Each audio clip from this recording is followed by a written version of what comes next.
ಮುಸಲ್ಮಾನರು ಎಂದು ಕೂಡ ಇಲ್ಲಿನ ಹಿಂದೂ ಸಮಾಜವನ್ನು ನಾಶ ಮಾಡಲು, ಅವರ ದೇವಸ್ಥಾನಗಳನ್ನು ನಾಶ ಮಾಡಲು ಅಥವಾ ಅವರ ಸಂಸ್ಕೃತಿಯನ್ನು ವಿರೂಪಗೊಳಿಸಲು ಪ್ರಯತ್ನಿಸಲು ಇಸ್ಲಾಂ ಕಲ್ಪಿಸುವುದು ಕೂಡ ಇಲ್ಲ. ಇಂದಿನ ಸೋಷಿಯಲ್ ಮೀಡಿಯಾಗಳು ನಿರಂತರವಾಗಿ ಈ ಸಮಾಜದ ವಿರುದ್ಧ ಅಪಪ್ರಚಾರ ನಡೆಸುತ್ತಲೇ ಬರುತ್ತಾ ಇದೆ. ನನ್ನ ಶ್ರದ್ಧವನ್ನು ಶ್ರವಿಸುತ್ತಿರುವ ಮುಸ್ಲಿಮೇತರ ಬಂಧುಗಳು ಚಿಂತಿಸಬೇಕು. ಇಸ್ಲಾಂ ಯಾವತ್ತು ಉಗ್ರವಾದಕ್ಕೋ, ಇತರ ಧರ್ಮೀಯರಿಗೆ ಅವಹೇಳನ ಮಾಡಲಿಕ್ಕೋ, ಇತರ ಧಾರ್ಮಿಕ ಕೇಂದ್ರಗಳನ್ನು ವಿರೂಪಗೊಳಿಸಲಿಕ್ಕೋ ಪ್ರೋತ್ಸಾಹಿಸಬೇಡಿ, ಅದನ್ನು ಖಂಡಿಸುತ್ತದೆ ಎಂಬುದನ್ನು ನೀವು ಅರ್ಥ ಮಾಡಿಕೊಳ್ಳಬೇಕು. ಕುರ್ಆನಿನ ಸೂಕ್ತದಲ್ಲಿ ಹೇಳುತ್ತದೆ, ನೀನು ಏಕದೇವನಾದ ಅಲ್ಲಾಹನ ಆರಾಧಿಸುವುದಾದರೆ ಇತರ ದೇವರುಗಳನ್ನು ಆರಾಧಿಸುವಂತಹ ಆರಾಧ್ಯ ದೈವಗಳನ್ನು ನೀವು ಒಮ್ಮೆಯೂ ಕೂಡ ಅದರ ಬಗ್ಗೆ ಚಕಾರವೆತ್ತಬಾರದು. ಅದು ಅವರ ವಿಶ್ವಾಸದ ಭಾಗ, ಅದನ್ನು ಗೌರವಿಸಬೇಕಾದುದು ನಮ್ಮ ಕರ್ತವ್ಯ. ಅವರ ವಿಶ್ವಾಸವನ್ನು ಗೌರವಿಸಬೇಕು.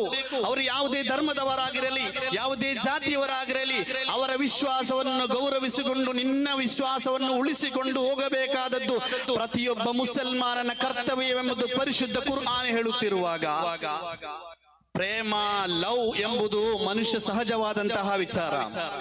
ಯಾವತ್ತು ಕೂಡ ಒಂದು ಹೆಣ್ಣನ್ನು, ಅದು ಸ್ವತಃ ಧರ್ಮವಿರಲಿ ಇತರ ಧರ್ಮವಿರಲಿ, ಆ ಹೆಣ್ಣನ್ನು ಪ್ರೇಮಿಸಿ ಪ್ರೀತಿಸಿ ಇಸ್ಲಾಮಿಗೆ ಮತಾಂತರ ಮಾಡುವಂತಹ ಯಾವುದೇ ಒಂದು ಪ್ರೋತ್ಸಾಹ ನೀಡುವಂತಹ ಹದೀಸ್ಗಳಾಗಲಿ, ಕುರ್ಆನ್ಗಳಾಗಲಿ, ಸಂದೇಶಗಳಾಗಲಿ ಇಸ್ಲಾಮಿನಲ್ಲಿ ಇಲ್ಲ.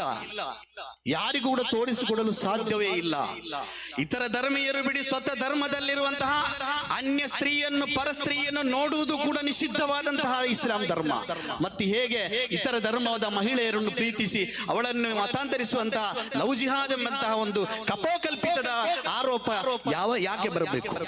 ಆದ್ದರಿಂದ ನನ್ನ ಶಬ್ದವನ್ನು ಶ್ರವಿಸುತ್ತಿರುವಂತಹ ಎಲ್ಲ ಹಿಂದೂ ಸಮಾಜದ, ಕ್ರೈಸ್ತ ಸಮಾಜದ, ಇತರ ಎಲ್ಲ ಸಮಾಜದ ಸಾಮಾಜಿಕ ನಾಯಕರುಗಳು, ಅನುಯಾಯಿಗಳು ಚಿಂತಿಸಬೇಕಾದದ್ದು, ಈ ಭಾರತ ದೇಶದ ಮಣ್ಣಿನಲ್ಲಿ ನಾವು ಬದುಕುತ್ತಿರುವ ರಾಜಕೀಯ ಯಾವುದೇ ಇರಬಹುದು, ಜಾತಿ ಯಾವುದೇ ಇರಬಹುದು, ಭಾಷೆಗಳು ಯಾವುದೇ ಇರಬಹುದು, ಸಂಸ್ಕೃತಿಗಳು ಯಾವುದೇ ಇರಬಹುದು, ನಾವೆಲ್ಲರೂ ಭಾರತೀಯರು ಎಂಬಂತಹ ಒಂದು ನೆಲೆಗಟ್ಟಿನಲ್ಲಿ ನಾವು ಮುಂದೆ ಹೋದರೆ ಮಾತ್ರ ಈ ಭಾರತದಲ್ಲಿ ಶಾಂತಿ ನೆಲೆಸಬಹುದು. ಯಾವುದೇ ತಾರತಮ್ಯ, ಅದು ಯಾವುದೇ ವಿಚಾರದಲ್ಲಾಗಲಿ, ಧರ್ಮದ ವಿಚಾರದಲ್ಲಾಗಲಿ, ಭಾಷೆಯ ವಿಚಾರದಲ್ಲಾಗಲಿ, ಸಂಸ್ಕೃತಿಯ ವಿಚಾರದಲ್ಲಿ ತಾರತಮ್ಯ ಯಾವತ್ತೂ ಕೂಡ ಮಾಡದೆ ನಾವೆಲ್ಲರೂ ಒಗ್ಗಟ್ಟಾಗಿ ಭಾರತೀಯರೆಂಬ ಆ ಒಂದೇ ಒಂದು ಸಂಘ, ಭಾರತೀಯರಿಗಿರುವಂತಹ ಸಂಸ್ಕೃತಿ, ಅದು ತನ್ನ ಧರ್ಮವನ್ನು ಉಳಿಸಿಕೊಂಡು ಪರಧರ್ಮೀಯರನ್ನು ಗೌರವಿಸಬೇಕು.